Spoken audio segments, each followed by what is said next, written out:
Hello, my name's Olivia. I'm 40 years old and I have a wild and crazy story to tell. This is all to do with my scumbag of an ex. Even though we're still legally married, I consider him my ex-husband because of what he did to me and our daughter 4 years ago. 4 years ago, when Kimberly was just 14, we were struggling to put food on the table due to my husband aimlessly squandering all our money. It was something that brought a lot of tension in the house, as we, as a family, couldn't survive on just one salary alone. It was a point of contention between us, but he would never disclose where or what he'd spend the money on. Even though Kimberly was young, she understood that things weren't right in the household, and she even began to resent her father for the amounts that he would spend. As much as I tried to protect her innocence and keep this awful news from her, she realized at some point, with the way that Ben was acting and treating both me and her, that he was the one in the wrong. Her suspicions were confirmed when one day, on a cold and rainy afternoon on June 16th, he left. He would normally leave us alone, sometimes for months on end, but this time it was permanent. We knew that he wouldn't come back for sure once a full year had passed ever since he left. And at that moment, Kimberly and I despised that man. "I hate him, Mom." "I know, sweetie. I too hate him for what he's done to us and for what he's done to you. You don't deserve the way that he's treated you, and even though he needs to atone for his sins, I'm going to pick up where he's slacked off. I promise you I'm going to work so hard that you won't ever need anything." And that I did. I quit my job and began to pursue affiliate marketing as well as content writing. It took about a year to make a living that I could say I was proud of, as I managed to become a homeowner as well as buy a beautiful and luxurious car for both myself and Kimberly. We were doing very well, if I do say so myself, and I'm glad that my work ethic rubbed off on Kim because she too began to pursue a career in online content creation. She managed to amass a total following of 90,000 followers on Instagram, TikTok, and YouTube. My baby girl was becoming a rising star. And in this day and age, turning your lifestyle into your income is a sweet deal. I am so proud of her. Unfortunately, though, as with most things in our lives, what goes up must eventually come down. And we sadly lost Henry, who was my ex-father-in-law, as well as Kimberly's grandpa. We were all devastated. Even though Ben left us all those years ago, we still kept in touch with his parents, after all. They were good people. They even helped us out during the tough financial times as well as the emotionally challenging times. They too were angry and hurt at Ben's actions, but Henry, his father, was particularly devastated. While the rest of us gave up and lost hope in Ben, Henry was still holding on to some faith that Ben would one day return with an explanation that would change our minds about what he did to us. As ridiculous as that sounds, he was such a loving person that his big heart simply couldn't accept anything other than that. Sadly, though, Henry would never get to see if his hope would ever be fruitful, as he, unfortunately, passed away. He had lived a long and fulfilling life, but I'm sure never hearing from his son is what also aided in his demise. Kimberly and I obviously attended the funeral, and once we saw Aria, Kimberly's grandma, and my ex-mother-in-law, we all ran towards each other and just held each other as tightly as we could. It was such a sad event to behold, but something completely outrageous happened that was just too shocking to comprehend. I'm sure the ambience of the cemetery, paired with paled and harrowed faces, was playing mind tricks on me because I could have sworn that I'd just seen a ghost. My eyes must have been playing a trick on me because somewhere in the distance I saw a ghost. I saw the ghost of a man who had been dead to me for 4 years. I saw my husband. Fortunately, or unfortunately, till this day I can't decide. Enough. It wasn't actually an apparition. It was indeed my husband, but he did look like a ghost. He was unnaturally slim, and it looked like all the blood in his body was siphoned. I attributed it to the fact that he appeared to know that his father was dead, and such harrowing news would make anybody look and feel ill. He approached the funeral, and everybody was, unsurprisingly, shocked. Kimberly began to scream and shout at her father, berating him for leaving all those years ago. Aria, his mother, began to sob even harder, wondering where everything went wrong. But I, on the other hand, was frozen still. I couldn't move. I was just so overwhelmed with a flood of emotions. Look, it's clear that your presence isn't wanted here. You don't get to just randomly show up anyhow. I think it's best that you leave, the same way that you left so easily 4 years ago. I hate you, and I don't want to see you here. Oh my goodness, Ben. How could you have left all those years ago? Your father died of a broken heart, you know. Let him stay. Everyone looked shocked, including Ben. Honestly, I even surprised myself after being stunned for what felt like years. I realized at that moment that this was not the time nor the place to have such a dramatic display of pent-up emotions. Even though I hated his guts and wasn't expecting to see his face here, he did lose his father, and he had the right to see him one last time. I expressed this sentiment to the parties involved, and everyone agreed, for the time being at least, to remain civil and cordial, out of respect for dear Henry, who was no longer with us. The funeral went on, and we all reconvened at my home. Ben also came and said, "Nice place you got here." "Cut the crap, Ben. You don't just waltz in here like nothing happened. If you want to stay here any longer, you have to tell us everything, absolutely everything, because I will not have you taint this beautiful home with your negative energy. Olivia has worked way too hard for this home. You owe us an explanation, and you can start with why you look like a zombie. Actually, scratch that. You can start by stating your business. What exactly do you want? Because we all know that you're not here because of Grandpa's funeral." "Of course I'm here because of my father's funeral. He was my father, but I'm also here for another thing. I'm here to collect my inheritance." I had to physically hold Kim back before she attempted to launch another vicious attack. Some heads were being turned, and I could hear people murmuring about the brewing altercation that was about to ensue. Luckily, Aria had a hold of the crowd while I escorted Ben and Kim to a more secluded section of the house. "I didn't mean to hurt you, my baby." "Don't call me that. I'm not your anything. You forfeited the right to call me that the moment you decided to leave us to fend for ourselves with no explanation or anything. I mean, what sort of father does that? I try to forgive you, but I simply can't." "Look, Kim, Olivia, I'm sorry about everything. I really am, but I desperately need the money. I'm in some hot water right now, and You think we care about you and your problems?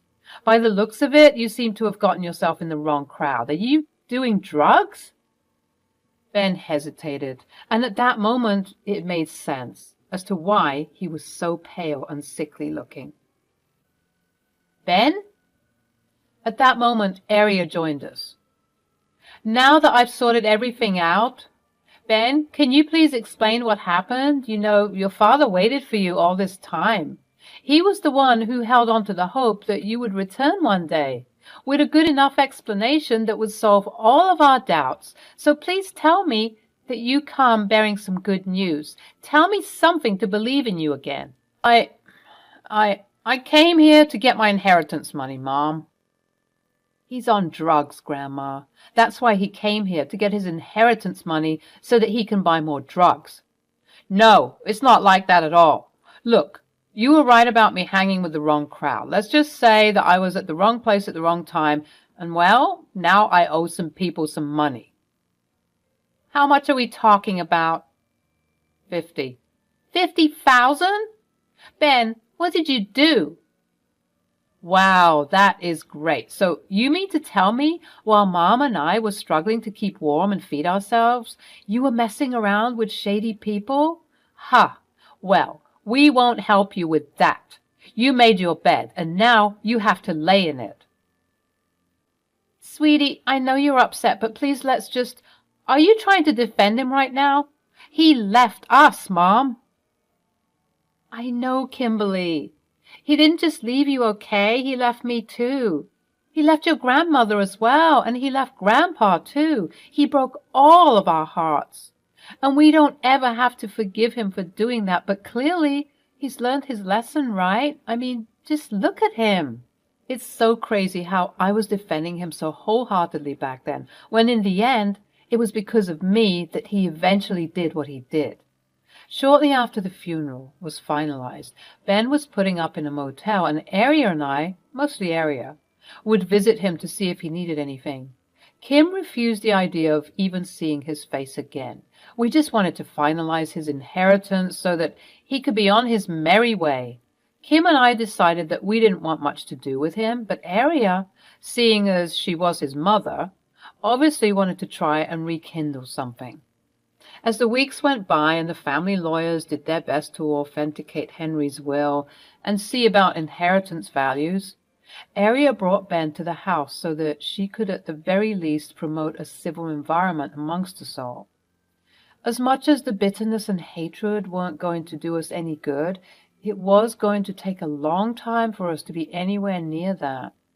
Kim would sometimes come, just to sit and not speak, but she mostly opted out of the whole thing. Finally, the lawyers informed us of the inheritances that each person would receive, and by some lucky stroke of fate, it turned out that the inheritance money that Ben would receive was going to amount to $50,000. Kim was infuriated. She didn't find it fair that the person who robbed her of her happiness for many, many years gets to be rewarded out of the blue. As much as she was an adult, she was still my baby, and I could understand her frustrations. But unfortunately, it wasn't up to her to decide whether he would get the money or not. Aria and I were seemingly nonchalant about the findings, and honestly, I just wanted this whole process to be done with so that I could go back to living my good life. As Ben was assimilating to this lifestyle, it appeared as though his demeanor changed. He went from shy, timid, and remorseful to slightly arrogant and cocky, especially when he heard that he would be receiving exactly what he came here for. I noted this behavior change, but opted not to say anything and just chalk it up to the drugs he was doing. It was so sad to see a man who used to be so respectable end up like this. I just couldn't understand. A few more weeks went by, and Aria told me, Ben's inheritance money is ready to be collected. He doesn't know about it yet, but I wanted to inform you beforehand. I know it's a terrible thing to give such a large amount of money to an addict. As he can do, God, I don't even want to think about what he'd want to do. I'm so sorry, my child, but I just don't think that I can handle giving him the money just to see him disappear again. It would just shatter that sliver of hope that I have left for him. I can't be the one to give it to him. Please, can you do it? Of course, Aria. I can't imagine how hard this has been on you. It takes a different type of strength as a mother to witness such an awful thing happen to your baby. You've been strong for too long, Ma. It's time for you to rest. Please don't worry. I'll handle everything. Although I took on the task of handing Ben the money, I too needed some time to regulate myself and be at peace with any outcome that was about to happen. To calm myself down, ironically enough, I hid away in the attic where all of the old paraphernalia of my old life would sit. I kept a lot of the things from the old house. As I managed to make peace with my situation, I discovered that these old things that used to be filled with pain also remind me of just how far I'd come. It seemed like the perfect spot for me to just sit and reflect upon the old and dusty plastic tea set that we managed to bargain for at a cheap yard sale when we couldn't afford proper dishes and cutlery. I reminisced on the half-dead heater that had a mind of its own and decided when it wanted to work. Oftentimes it would choose not to, and Kim and I would have to huddle together for warmth, but it was never enough. I looked at Ben's old chest, full of what I presumed to be old work documents. I never dared to open it, though, as I was scared of just how much money was being taken from the household to fund his other seemingly more important lifestyle. For whatever reason, though, on this day, the day I was supposed to give him the money, I decided that I couldn't be afraid anymore. I had to see what was inside. I broke open the now worn-out chest to find papers and papers of bank statements and checkbooks, all detailing the amount of money that Ben had wasted away. With the bank statements detailing where the money was going, I noted that the account recipient was named Maria. I didn't know of a Maria, but as I began to dig deeper, I found out who exactly this Maria was, and it made my heart drop. Deep within the chest was a letter, a handwritten letter. It read, "Dear Ben, when are we going to stop sneaking around like this? I'm getting bored and tired of your inability to kick your wife and kid to the curb like you said you would. You seem to enjoy spending months with me, taking all of my drugs, and going back to your family, even though you clearly hate them. If you don't tell them the truth, I will get Manuel involved. You already owe him tons of money from all the drugs you do with him for free. And this is how you want to treat me? I'm giving you 24 hours to get this done. Otherwise, you'll be in big trouble. Maybe I'll tell your wife all about me and our affair, as well as all the expensive bags and shoes you buy me. Or maybe I'll tell Manuel to get his goons to sort you out. Maybe I'll do both. Who knows? All of this can be avoided if you just do what we agreed upon. Remember, 24 hours or your entire life is going to come crashing down. Tick, tick, babe. Ciao, Maria." Reading this letter almost made my heart explode in my chest. I even had to sit down. So Ben was having an affair before he left, and he had spent the money on his mistress. The thought made me want to vomit.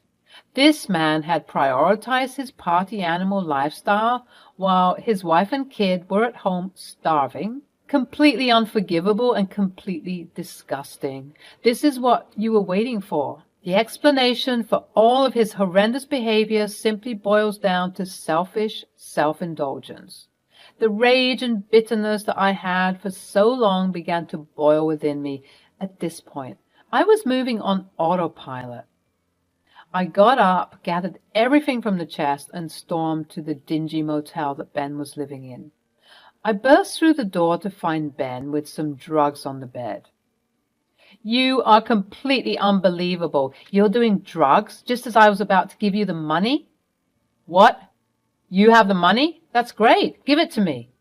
"You are pathetic and you make me sick." "Yeah, well, I don't care. Give me the money, Olivia." "What is this?"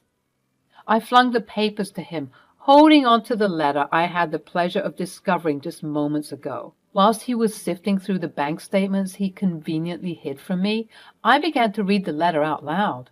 He froze. If he didn't look sickly and pale before, he looked emaciated now. He looked like a scared little puppy by the time I was finished reading. "You got this letter on June 15th, right? The day before you just up and left." "I could explain." No, Ben, you can't explain. The time for explaining is over. You're 4 years too late. I was sick, Olivia. I still am sick, as you can see." "Stop with the excuses, Ben. You think I wasn't tired? You think I didn't want relief anywhere I could find it? We all make choices, Ben. You're a grown man, damn it. You left us because you were having an affair." "It wasn't like that." "Then what was it like?" I never loved you. I never wanted that life. I never wanted to be with you. I just got with you and had the kid so that Mom and Dad could get off my back. I never wanted responsibility, and frankly, I don't care enough to rekindle or mend anything between us. Not you, not Kimberly, and not even my mother. I know it sounds awful to say, but it's the truth. Take it or leave it. Now give me my money." I can't say I'm surprised, actually. You've always been the evil villain to me. And that's all you ever were. Even now, as I look at you, you look like some demon from a comic book. You're disgusting. Olivia, I really don't care what you think about me. Just give me my money. You might not care what I think. You might not even care about what your mother and daughter think as well. But it appears as though a certain Maria and Manuel have a hold on you, even if it's just a little bit. He froze once more. Bingo. I take it that you managed to escape them, right? Now you're running with a new crew, and because you're a pathetic mess, you managed to mess up those relations also. He briefly nodded. Here's what's going to happen. You're going to leave this place immediately without the money. You won't get a single dime of this inheritance money. Consider this money reparations for Kimberly and I. You owe us that much at least. What? Are you crazy? Tom's going to kill me if I come back without his money. That's not my problem. You should have thought about that before engaging with this stuff. And what if I refuse? Well then, I believe that someone with a very large following on Instagram, TikTok, and YouTube might just accidentally leak some very private information about you. You know, the type of information that can reach anybody, including people named Manuel and Maria. Additionally, somebody else with a very successful blog and website can write an article, further exposing you to absolutely anybody with an internet connection. All right, I hear you loud and clear. Yeah, I'm giving you 24 hours to get all of your things and get out of here. Get out of this city. Hell, get out of this state. Your presence isn't welcome here. You don't need to say goodbye to anybody. I'm going to tell Aria and Kimberly everything, as if their hearts haven't been broken enough. What a shame indeed. I don't even know what to say. How about ciao, good luck. Let's hope your drug buddies don't rough you up too badly. Although, now that I think about it, I don't care what they do to you. You've already been dead to me for 4 years now. He left town the next, and thankfully none of us has seen him since. I am just very content in the fact that all 3 of us have some closure on where Ben had gone and why.